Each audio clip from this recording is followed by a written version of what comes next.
Students, next topic in our chapter is Coulomb's law in vector form. Student, जैसा कि हमने last video में Coulomb's law को पढ़ा था, जो कि इन स्केलर फॉर्म भी हम कह सकते हैं, क्योंकि उसमें हमने डायरेक्शन के बारे में बातें नहीं की थी, यानी हमने डायरेक्शन को वहाँ पर नहीं पढ़ा था। तो स्टूडेंट, जो हमने कुलॉम्स लॉ पढ़ा था, जिस तरीके से फोर्स के बारे में हमें इन्फॉर्मेशन देता था 1/4πε0 K1 K2 upon r square. तो स्टूडेंट, यहाँ पर जो ये फोर्स होता था दो चार्जेस के बीच में, इस तरीके से हमें मिलता था कि इनके बीच में डिस्टेंस आर है। लेकिन स्टूडेंट, फोर्स तो हमें पता है वेक्टर क्वांटिटी होती है, और इस फॉर्मूले से हमें वेक्टर के बारे में कोई इन्फॉर्मेशन नहीं मिलती है। तो स्टूडेंट, हमारे पास एक इम्पोर्टेंट यहाँ पर कंसेप्ट बनता है कि इसी कुलॉम्स लॉ को हम वेक्टर फॉर्म में किस तरीके से कन्वर्ट कर सकते हैं, या फिर हम वेक्टर फॉर्म को किस तरीके से कुलॉम्स लॉ को किस तरीके से वेक्टर फॉर्म में समझ सकते हैं। तो स्टूडेंट, यहाँ पर हमारे पास क्या है, Coulomb's law in vector form. तो स्टूडेंट, मान लीजिए हमारे पास क्या है, दो पॉजिटिव पॉइंट चार्ज हम लेकर चल रहे हैं। Q1 and Q2 are placed in vacuum at a distance r from each other. तो स्टूडेंट, अगर हम दो पॉजिटिव चार्ज पार्टिकल लेके चलेंगे तो वो दोनों क्या करेंगे, रिपेल करेंगे। तो हम यहाँ पर दोनों पॉजिटिव चार्ज लेकर चल रहे हैं, जो कि दे रिपेल ईच अदर। यहाँ पर एक चार्ज है Q1, यहाँ पर दूसरा चार्ज रखा हुआ है Q2, दोनों क्या कर रहे हैं, रिपेल कर रहे हैं। इस चार्ज पर ये चार्ज क्या कर रहा है, फोर्स लगा रहा है इस डायरेक्शन में। तो इस चार्ज के ऊपर जो फोर्स लग रहा है, हमने क्या कह दिया, force on one due to two, force on one due to two, जो कि इस डायरेक्शन में हमें फोर्स मिल रहा है, इस डायरेक्शन में ऐसे। इसी तरीके से स्टूडेंट, यहाँ पर हम F21 कह सकते हैं। F21 क्या है, ये है। अब यहाँ पर इस सेकंड चार्ज पर क्या करेगा, ये चार्ज फोर्स लगाएगा, इस डायरेक्शन में रिपेल करेगा। तो इसके ऊपर जो फोर्स लगेगा, इस डायरेक्शन में जो फोर्स हमें मिल रहा है, वो हमारा क्या है, force on two due to one, यानी force on two due to one इस डायरेक्शन में है, force on one due to two इस डायरेक्शन में, और दोनों के बीच में डिस्टेंस क्या दी हुई है, आर हम लेकर चल रहे हैं। तो स्टूडेंट, यहाँ पर क्या हुआ, ये फोर्स विद देयर डायरेक्शन है। तो यहाँ पर हमने दो पॉइंट्स और डिफाइन किए हुए हैं कि एक यूनिट वेक्टर है हमारे पास R12 यूनिट वेक्टर क्या है, उसकी डायरेक्शन है ऐसे। एक यूनिट वेक्टर है R12 जिसकी डायरेक्शन ऐसे है, यानी 1 से लेकर 2 तक। पोजीशन जो यहाँ पर 1 है, 1 से लेकर 2, इस डायरेक्शन को कौन वेक्टर डिफाइन करेगा, यूनिट वेक्टर R12।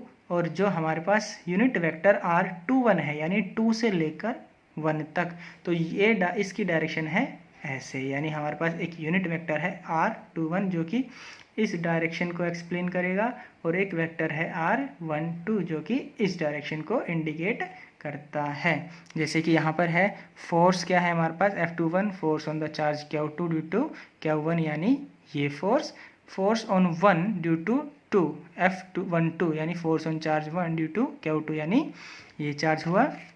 और जो हमारे पास यूनिट वेक्टर है स्टूडेंट, यूनिट वेक्टर हमारा इस तरीके से भी हम इसको क्या कर सकते हैं, लिख सकते हैं, वेक्टर अपॉन में मैग्नीट्यूड ऑफ द वेक्टर। ये हमारा क्या, हम इसको मैग्नीट्यूड लिख सकते हैं। तो इसको हम क्या कहते हैं, यूनिट वेक्टर, जो कि R12 is a unit vector from the direction 1 to 2, यानी चार्ज 1 से 2 की तरफ हमारा ये वेक्टर हुआ। और R21 हमारा क्या हुआ, ये वेक्टर अपॉन में मैग्नीट्यूड, यानी unit vector, it is a unit vector in the direction from Q2 to Q1, यानी Q2 to Q1। तो स्टूडेंट, यहाँ पर हम कुलॉम्स लॉ को वेक्टर फॉर्म में लिख सकते हैं।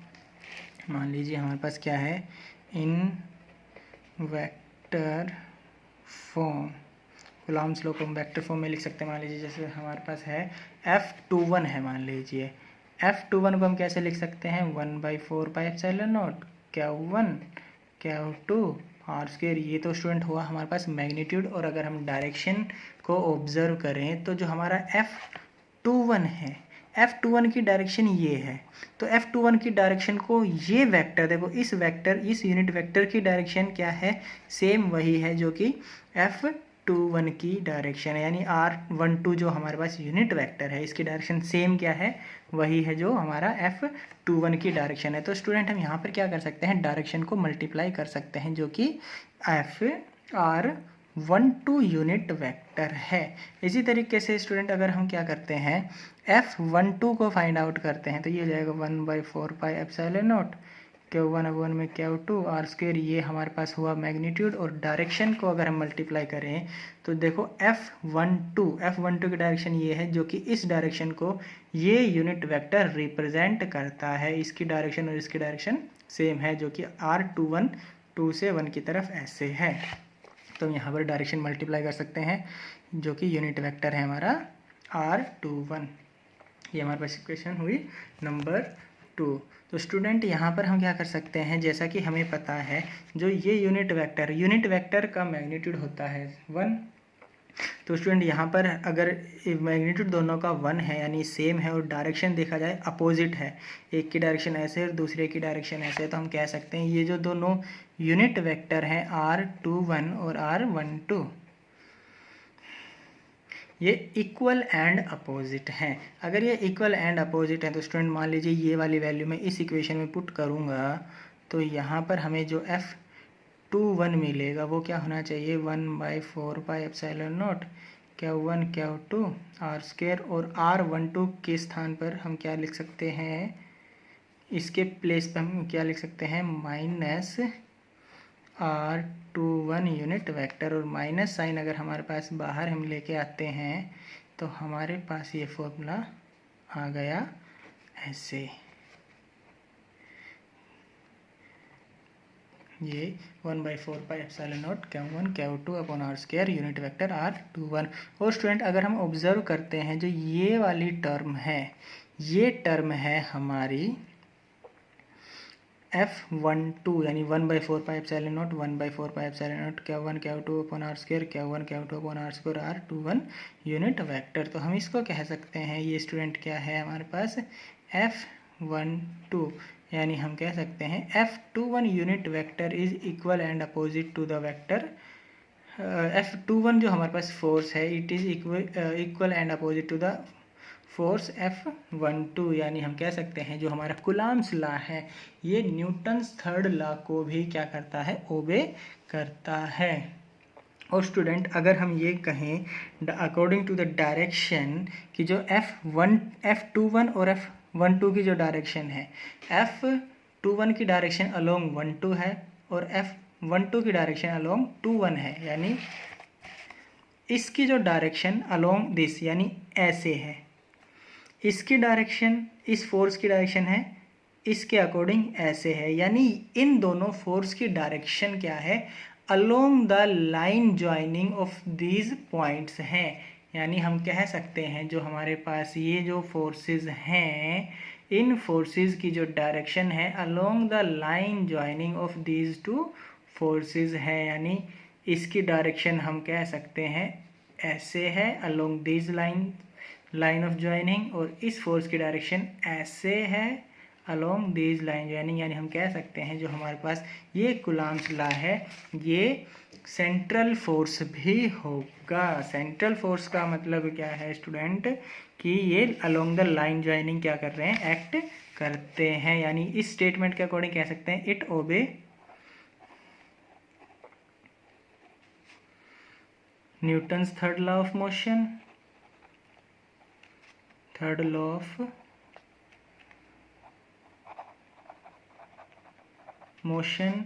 एंड ऑल्सो स्टूडेंट यहाँ से हम इस इक्वेशन से कह सकते हैं it is a central force, it is a central force.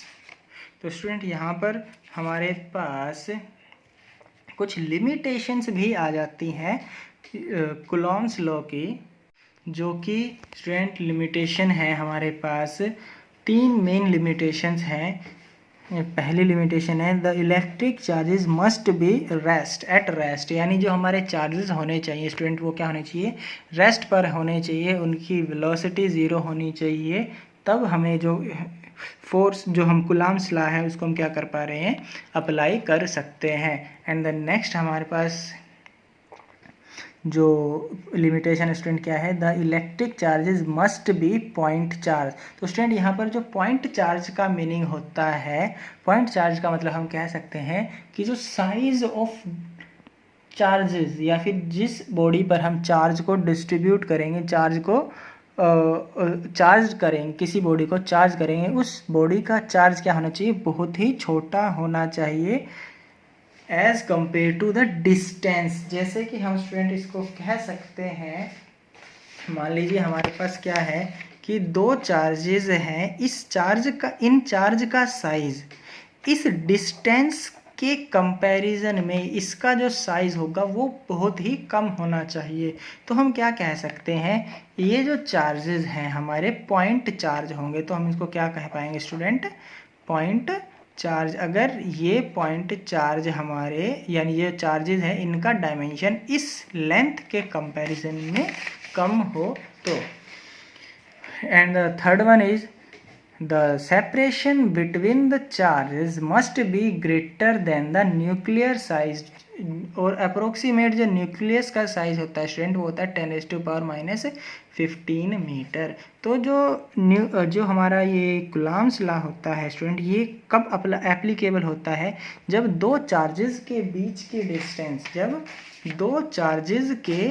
बीच की डिस्टेंस, हमारे 10⁻⁻15 से अगर ज़्यादा है तभी हमारा क्या होगा स्टूडेंट, ये कुलाम्स जो लॉ है एप्लीकेबल होगा।